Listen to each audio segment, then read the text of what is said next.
Security analysis. Active portfolio manager undertake a variety of different types of analysis in order to attempt to select outperforming equities for the portfolio they manage. Active portfolio manager हमेशा अलग अलग तरह के analysis करते रहते हैं ताकि वो अपनी इक्विटीज़ को आउट परफॉर्म करवा सके और पोर्टफोलियो को मैनेज कर सके। यहाँ पर दो तरह के एक्सट्रीम्स हैं जो वो यूज़ करते हैं एनालिसिस, जैसे कि फंडामेंटल एनालिसिस और टेक्निकल एनालिसिस। फंडामेंटल एनालिसिस क्या कहता है? Is a logical and systematic approach. ये एक लॉजिकल और सिस्टमेटिक अप्रोच है जो एस्टिमेट करती है फ्यूचर के डिविडेंड्स को और उनके शेयर प्राइस को। ये एक मेथड है जहाँ पर इवेल्युएट किया जाता है सिक्योरिटी और एसेट्स को, जिसमें उसके मीजर्स को जो भी उसके अटेम्प्टिंग के मीजर्स हैं उनकी इंटरसेक्ट वैल्यू को देखा जाता है। इकोनॉमिक और फाइनेंशियल स्कोप को उसमें एग्जामिन किया जाता है और कुछ क्वांटिटिव और क्वालिटेटिव फैक्टर्स को स्टडी किया जाता है। फंडामेंटल एनालिसिस एग्जामिनेशन है जिसमें अंडरलाइंग फोर्सेज जो होंगे वो अफेक्ट करते हैं वेलबींग ऑफ इकोनॉमी को, इंडस्ट्रीज़ के ग्रुप्स को और कंपनीज़ को। विद मोस्ट एनालिसिस, बहुत सारे एनालिसिस के साथ जो गोल होता है इसमें वो होता है कि फोरकास्ट करनी है उसे प्रॉफिट को फ्रॉम फ्यूचर प्राइस मूवमेंट। जो फ्यूचर में प्राइस मूवमेंट हो रही है उनके साथ उनमें फोरकास्टिंग करनी होती है। At the company level fundamental analysis में involve examination of financial data. Company level में जो फंडामेंटल एनालिसिस है उसमें फाइनेंशियल डाटा की एग्जामिनेशन की जाती है, मैनेजमेंट, बिजनेस कंसेप्ट और कंपटीशन को देखा जाता है। At the first industry level there might be an examination of supply and demand forces. जब पहला इंडस्ट्री लेवल आता है तो वहाँ पर एग्जामिन की जाती है सप्लाई और डिमांड फोर्सेज को, प्रोडक्ट जो भी ऑफर किया गया उसमें। For national economy fundamental analysis focus करता है इकोनॉमिक डाटा पर ताकि हम प्रेजेंट और फ्यूचर ग्रोथ इकोनॉमी की मेजर कर सके। फोरकास्ट फ्यूचर स्टॉक प्राइजेज, हम अपने फ्यूचर स्टॉक प्राइजेज को फोरकास्ट करें। फंडामेंटल एनालिसिस कंबाइन करता है इकोनॉमिक, इंडस्ट्रीज और कंपनी एनालिसिस को ताकि हम स्टॉक को करंट फेयर वैल्यू तक फोरकास्ट कर सके फ्यूचर वैल्यू को। If fair value is not equal to the current stock price, अगर fair value current stock price के बराबर नहीं आती तो फंडामेंटल एनालिसिस में बिलीव किया जाता है कि स्टॉक या तो ओवर वैल्यू है या फिर अंडर वैल्यू है और market price will ultimately gravitate toward fair value. जो मार्केट प्राइस है वो भी फेयर वैल्यू की तरफ जाएगा। Fundamentalist do not had the advice of the random walker. जो फंडामेंटल एनालिसिस है वो रैंडम वोकर के एडवाइस को नहीं मानते and believe that marketer are weak form efficient. और वो ये मानते हैं कि मार्केट्स जो हैं वो वीक फॉर्म एफिशिएंट्स है, यानी उनकी जो फॉर्म है वो थोड़ी वीक है। By believing that prices do not accurately reflect all available information, वो बिलीव करते हैं कि जो सारे प्राइजेस हैं वो अवेलेबल इन्फॉर्मेशन को अच्छे से रिफ्लेक्ट नहीं करते। फंडामेंटल एनालिसिस कैपिटलाइज करने में मदद करते हैं परसीव्ड प्राइजेस को और उनकी डिस्क्रिपेंसीज को। ऑब्जेक्टिव है कि to conduct a company stock valuation and predict its probable price evolution, की कंपनी के स्टॉक को वैल्यूएशन को कंडक्ट किया जाता है, उसके प्रोबेबल प्राइस को इवेल्युएट किया जाता है। इसमें हम एक प्रोजेक्शन करते हैं बिजनेस परफॉर्मेंस की, इवेल्युएट करते हैं मैनेजमेंट को और इंटरनल बिजनेस डिसीजन उसके अंदर लिए जा सकते हैं, कैलकुलेट किया जाता है रिस्क को। फंडामेंटल एनालिसिस के कुछ यूजेज है, application. It is use to evaluate a lot of information about the past performance. किसको यूज़ किया जाता है? बहुत ज़्यादा इन्फॉर्मेशन को इवेल्युएट करने के लिए, पास्ट परफॉर्मेंस को जानने के लिए। एक्सपेक्टेड फ्यूचर परफॉर्मेंस कंपनी की, इंडस्ट्रीज़ की या इकोनॉमी की पूरी एक साथ पढ़ी जाती है ताकि हम इन्वेस्टमेंट डिसीजन ले सकें। It is perform on historical and present data. इसको हिस्टोरिकल और प्रेजेंट डाटा पर बनाया जाता है जिसमें एक गोल होता है कि फाइनेंशियल फोरकास्ट करना है। ये एक अटैम्प्ट है जहाँ पर सारी चीज़ों को स्टडी किया जाता है जो अफेक्ट करती है सिक्योरिटी की वैल्यू को, जिसमें मैक्रो इकोनॉमिक फैक्टर्स भी आते हैं, इंडिविजुअल स्पेसिफिक फैक्टर भी आते हैं। ये अप्रोच बेस होती है डेप्थ पर, की जो गहराई है उसको मेज़र करती है, सारी ऑल अराउंड स्टडी करती है अंडरलाइनिंग फोर्सेस की इकोनॉमी के अंदर, और एक डाटा प्रोवाइड करती है जिसको यूज़ किया जा सकता है फोरकास्टिंग के लिए फ्यूचर प्राइजेस की और मार्केट डेवलपमेंट की। फंडामेंटल एनालिसिस को के अंदर 3 लेयर आती है एनालिसिस की, जिसमें इकोनॉमिक, इंडस्ट्रीज और कंपनी को इंक्लूड किया गया है। Combination of data is use to establish the true current value, कि इसमें एक कॉम्बिनेशन किया जाता है, बनाया जाता है ताकि हम true current value underlying asset की फाइंड आउट कर सके, डिटरमाइन कर सके कि ओवर वैल्यू कौन सी एसेट है और अंडर वैल्यू कौन सी है, प्रेडिक्ट कर सकते हैं फ्यूचर वैल्यू को अंडरलाइंग एसेट की उनकी इन्फॉर्मेशन के बेसिस पर। It help an investor obtain information about the overall state of market. ये हेल्प करता है इन्वेस्टर को ओवरऑल स्टेट मार्केट में जानने की उनकी, और अट्रैक्टिवनेस को जान सकते हैं हम इसमें। और जो स्पेसिफिक सिक्योरिटी को कंपेयर किया जाता है इसमें 3 लेयर का एनालिसिस इसमें किया जाता है, जिसमें सबसे पहले इकोनॉमिक एनालिसिस आता है जिसमें परफॉर्मेंस किसी भी कंपनी की डिपेंड करती है परफॉर्मेंस ऑफ द इकोनॉमी की जो इकोनॉमी की परफॉर्मेंस होगी तभी कंपनी की परफॉर्मेंस होगी। If economy is in boom, अगर इकोनॉमी बूम में चल रही है तो इंडस्ट्रीज़ और कंपनीज भी ये माना जाएगा कि वो भी प्रॉस्परस होंगी, यानी उनके पास भी धन धान्य होगा। On other hand if economy is in recession, अगर इकोनॉमी रिसेशन में जा रही है तो जो परफॉर्मेंस है कंपनी की वो भी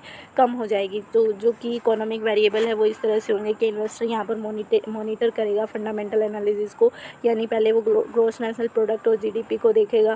ग्रोस नेशनल प्रोडक्ट और जीडीपी क्या होता है? जब किसी एक कंट्री की सारी टोटल इनकम को टोटल किया जाता है कि उसकी पूरे कंट्री में जो भी बिजनेसेस हैं, गवर्नमेंट या पब्लिक कंपनीज़ हैं, प्राइवेट कंपनीज़ हैं, वो सब ग्रॉस नेशनल प्रोडक्ट कितना बना रही है, सेविंग एंड इन्वेस्टमेंट को देख सकते हैं कि उस कंट्री में लोग कितना सेव करते हैं, कितना इन्वेस्टमेंट करते हैं, इन्फ्लेशन क्या चल रहा है, इन्फ्लेशन का रेट, एग्रीकल्चर का रेट क्या है, यानी एग्रीकल्चर कितनी वहाँ पर एग्रीकल्चर इम्पैक्ट डालती है, वहाँ एग्रीकल्चर के सोर्सेज ज़्यादा है या फिर रॉ मटेरियल वगैरह कितना प्रोवाइड हो सकता है, इंटरेस्ट रेट्स को देख सकते हैं, गवर्नमेंट रेवेन्यू एक्सपेंडिचर और डेफिसिट देखा जाता है, पॉलिटिकल स्टेबिलिटी देखी जाती है, इंफ्रास्ट्रक्चर और मॉनसून देखा जाता है।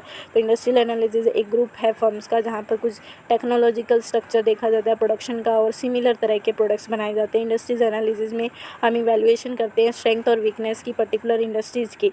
ये एक मार्केट असेसमेंट टूल होती है जिसमें इकोनॉमिक एनालिसिस, इंडस्ट्री एनालिसिस और कंपनी एनालिसिस किया जाता है। The medium swing secondary reaction or intermediate reaction may last from 10 days to 3 months and generally retraces from 33% to 66%। Case में मीडियम स्विंग देखा जाता है सेकेंडरी रिएक्शन का, इंटरमीडिएट रिएक्शन देखे जाते हैं जो लगभग 10 साल से 3 महीने तक या फिर रिट्रेस करते हैं 33% से 66% पर। प्राइमरी प्राइस चेंज को इसमें देखा जाता है, कुछ पहले वाले मीडियम स्विंग या फिर स्टार्ट देख सकते हैं मेन मूवमेंट की, शॉर्ट स्विंग हो सकते हैं, इसमें माइनर मूवमेंट हो सकती है जो कुछ घंटों तक, कुछ महीनों तक या फिर कुछ हफ्तों तक रहती है। 3 मूवमेंट में भी सिमिल्टेनियसली, इसमें 3 तरह की मूवमेंट होती है।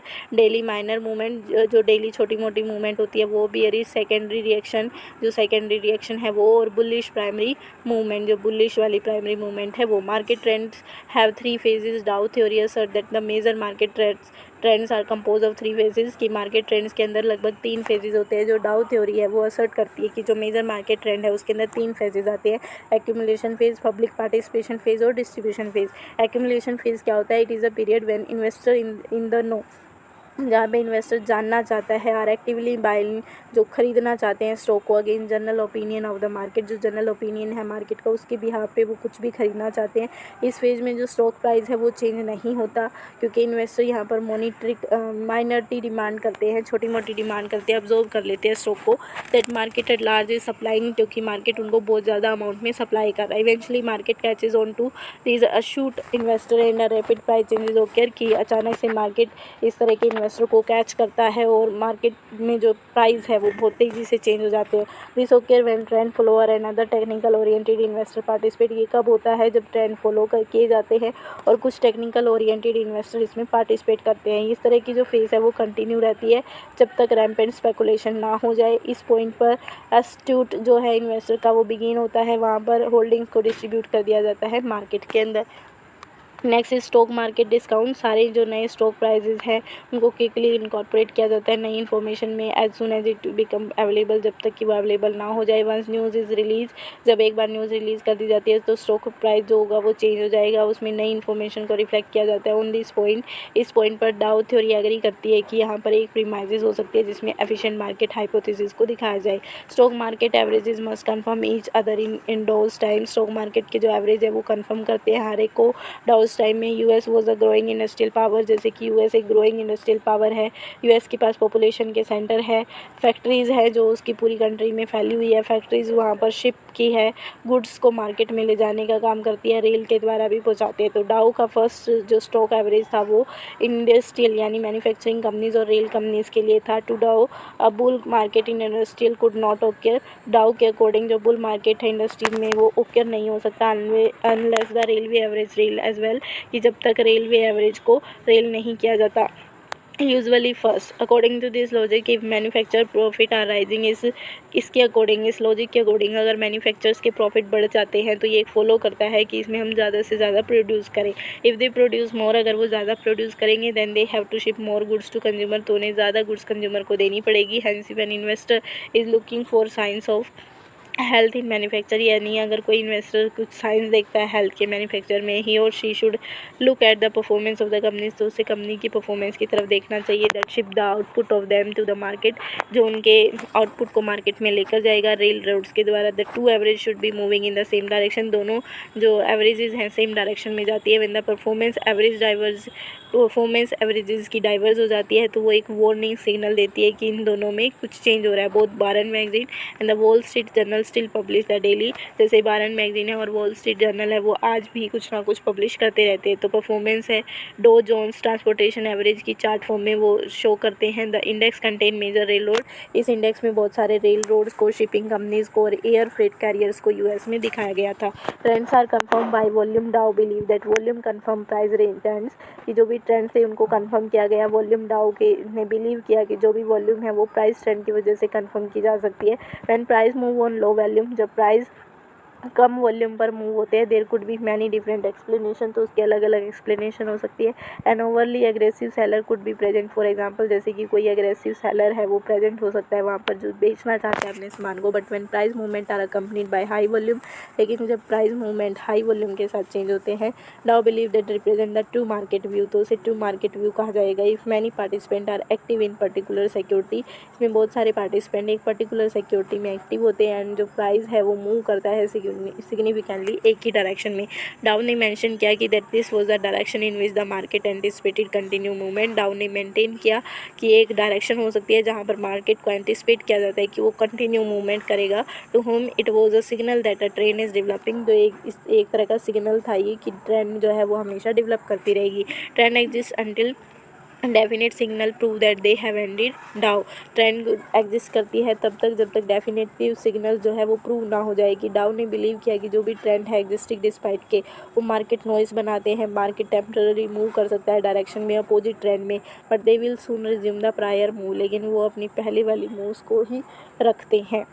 The trend should be given the benefit of the doubt during this reversal, तो जो भी ट्रेंड था वो कुछ ना कुछ डाउट लेकर आ रहा था इन सारे रिवर्सल की वजह से। Determining weather reversal is the start of a new trend और अ टेम्पररी मूवमेंट, जिसमें डिटरमाइन किया जा रहा था कि क्या हम एक नए ट्रेंड को स्टार्ट कर पा रहे हैं या टेम्पररी मूवमेंट कर पा रहे हैं करंट ट्रेंड की, वो ईजी है या फिर नहीं। डाउ के जो थ्योरिस्ट थे उन्होंने ऑफन डिसएग्री किया है इस तरह के डिटर्मिनेशन को। टेक्निकल जो एनालिसिस है वो एक टूल होती है जिसमें क्लैरिफाई किया जाता है इन सबको, this but they can interpreted, इसको इंटरप्रेट नहीं किया जा सकता है डिफरेंटली बाय डिफरेंट इन्वेस्टर, अलग अलग इन्वेस्टर के द्वारा। Next is technical analysis. Technical analysis is the method of evaluating security bye analysing the statistics generated by market activity. Technical analysis एक मेथड है जिसमें हम सिक्योरिटीज़ को इवैल्यूएट करते हैं, स्टैटिस्टिक्स को एनालाइज करते हैं, मार्केट एक्टिविटीज़ के द्वारा जनरेट करते हैं। इसमें पास प्राइस और वॉल्यूम को देखा जाता है। Technical analyst do not attempt to measure a security intrinsic value, यानी जो टेक्निकल एनालिस्ट है उसमें कोई अटैम्प्ट नहीं होता, कोई सिक्योरिटी की इंट्रिंसिक वैल्यू को हम मेज़र नहीं करते, बट इंस्टीट्यूट यूज चार्ट, इसकी जगह पर हम चार्ट यूज़ करते हैं या फिर कुछ और टूल्स यूज़ करते हैं जो इनके पैटर्न्स को आइडेंटिफाई करती है। Then can suggest future activity, जो फ्यूचर एक्टिविटी को सजेस्ट करती है। Component to every chart pattern there is no chart pattern, जब कंपोनेंट देखे जाते हैं हर एक चार्ट पैटर्न के, तो वहाँ पर कोई भी चार्ट पैटर्न नहीं है जो ये टेल करे कि 100% कौन सी सिक्योरिटी यहाँ पर हेड की जानी चाहिए। दिस क्रिएट सम डिबेट, इसकी वजह से कुछ डिबेट यहाँ पर क्रिएट हो जाती है as to what a good pattern look like, कि एक अच्छा पैटर्न किस तरह का होगा।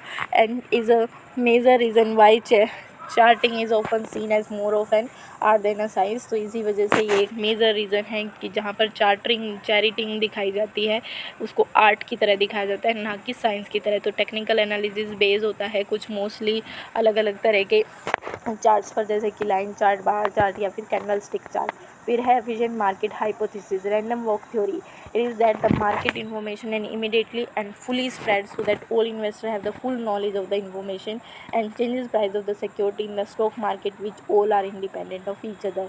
ये एक तरह की मार्केट इन्फॉर्मेशन होती है जो इमीडिएटली आपको फुली स्प्रेड करती है, पूरे इन्वेस्टर्स को, सारे इन्वेस्टर के पास ये जो इन्फॉर्मेशन है वो प्रोवाइड की जाती है। फुल नॉलेजेबल इन्फॉर्मेशन होती है, जो भी चेंजेस प्राइस है सिक्योरिटी के स्टॉक मार्केट में उसकी इन्फॉर्मेशन प्रोवाइड की जाती है जो इंडिपेंडेंट है एक दूसरे से।